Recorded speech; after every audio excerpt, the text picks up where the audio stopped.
Because today, after quite a delay, House Republican leaders say they actually want to subpoena the individuals you see on your screen, but they certainly delayed issuing any subpoenas. They announced this a while back and now finally signed it. And what you see looks like a smorgasbord of spreading blame around. The Clintons, former attorneys general, Robert Mueller, why is he in there? No one knows.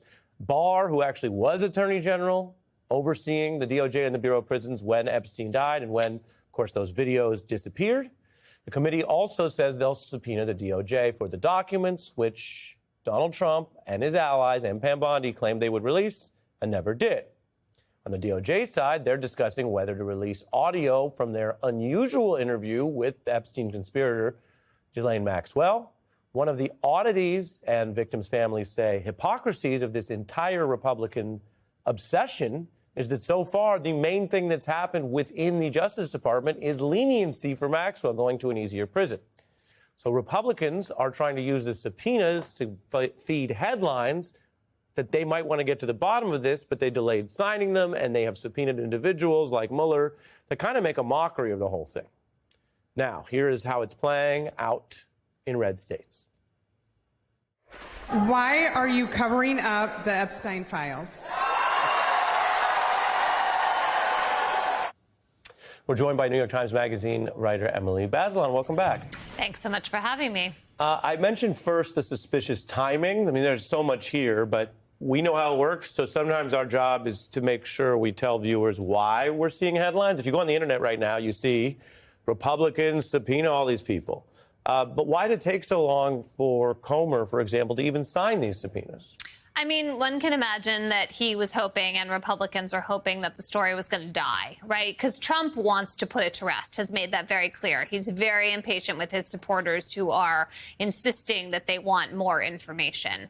And it hasn't died. Republicans keep hearing about it from their constituents, and they made a decision that, as a result, they had to respond in some way. I think that list that you put on the screen shows that they are trying to put as much of the blame of this as possible on former Democratic officials. There are only two Republicans, or maybe sort of ish three if you count Bob Mueller, on that screen. And, you know, why subpoena former President Bill Clinton and not people who were more directly involved in the last Trump administration, other than Barr and Sessions, the attorneys general from the first Trump administration? Right. The list is incredibly unserious and untargeted, which makes it look like, to the very end, even after all this, a lot of Republicans see this as content farming, political content, rather than dealing with the real questions. There are questions surrounding his suspicious death and the secrecy. There's questions around his original sweetheart deal, which Survivor and women's advocates have talked about on this program and others for a long time. I want to go back, if we cared about the substance, to the prosecutor, Alex Acosta, who's not subpoenaed, but cut the original sweetheart deal that was so controversial. This was back in 2008. I'm reading from Axios. He reached what they call this non-prosecution agreement. So Epstein had basically fake time. And it ended what was a federal probe that could have stretched farther, we know, because later it did. If you cared about getting to the bottom of not only this, but you say, okay, the guy's dead, but other people who might be getting away with things, if you're concerned about sex trafficking and the mistreatment of women and girls, isn't this someone you'd want to talk to? Yeah, for sure. I think you would want to talk to Alex Acosta, who was the federal prosecutor right in the middle of this. And you might want to talk to other people in the Justice Department who had some kind of oversight over those decisions at the time, instead of Hillary Clinton, for example. Yeah. As for Trump's relationship with Epstein, this was a person who was, as the subpoenas reference, a high-flying individual. So the fact that he consorted in business or even socially with various people is not evidence of a crime. We have a much higher rigorous standard. But Trump has tried to tell this story that has got himself tied up in knots where, oh, maybe he knew enough or had enough of a falling out. Maybe he didn't know the really bad stuff, but he knew some bad stuff, so he kicked him out of Mar-a-Lago. That's the story. Well, new headline from the Daily Beast, Epstein was still a member of Trump's Mar-a-Lago long after indictment. The revelation Epstein was allegedly still a member of the club 7 years after they used this term poached. You could use different terms, hired away or kidnapped, right? sex trafficked this victim from the spa at Mar-a-Lago in 2000. They say raises questions over Trump's, quote, version of events. It's a 7-year gap. Do things like this, again, without presupposing anyone's guilt, but do things like this add evidence to why Trump might be so secretive about all these files? I mean, sure, because the timing suggests that actually his relationship or some involvement of Epstein lasted longer into the time period covered by the indictment of Epstein, right? I mean, that's a crucial part of this picture.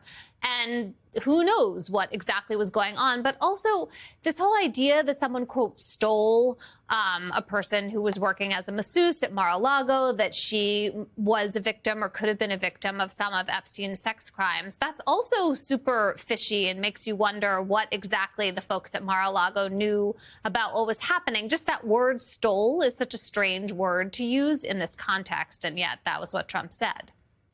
So if he knew more then, what does that actually do? Not just legally, where we've all been reminded presidents aren't prosecuted in office no matter what you find, but what does it mean in the wider spectrum where life is unpredictable? That's why reading the news can be interesting, because you actually find, gosh, who knew that would have been the thing? But here we are in August after a lot of Trump scandals and problems, self-dealing, crypto, abuse of power, cutting 9 million people off health care. But this seems to be the thing that is dragging him down more than anything else this term. Because it matters a lot to some of his supporters, right? In their narrative, there's this conspiracy involving the most powerful global elites. And Donald Trump was supposed to be the hero who saved the American people from these lies and corruption. If it turns out that he is instead really implicated in the story, then that's a different set of facts.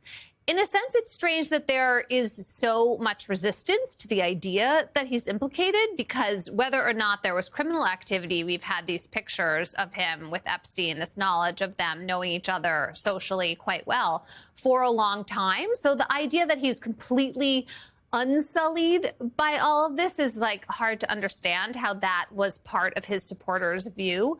And yet they really did present him as the person who was supposed to solve the whole puzzle. And now I think it's harder to keep going with that version of events, though they seem really determined to blame other people like Attorney General Pam Bondi for what's happening rather than laying it at Trump's feet himself. And politically, there's a blueprint and a muscle memory for that, right? That, which is what's so striking. It has often worked on that side to say, remember Obama, remember Biden, hey, Hunter Biden, laptop, it's almost like its own language.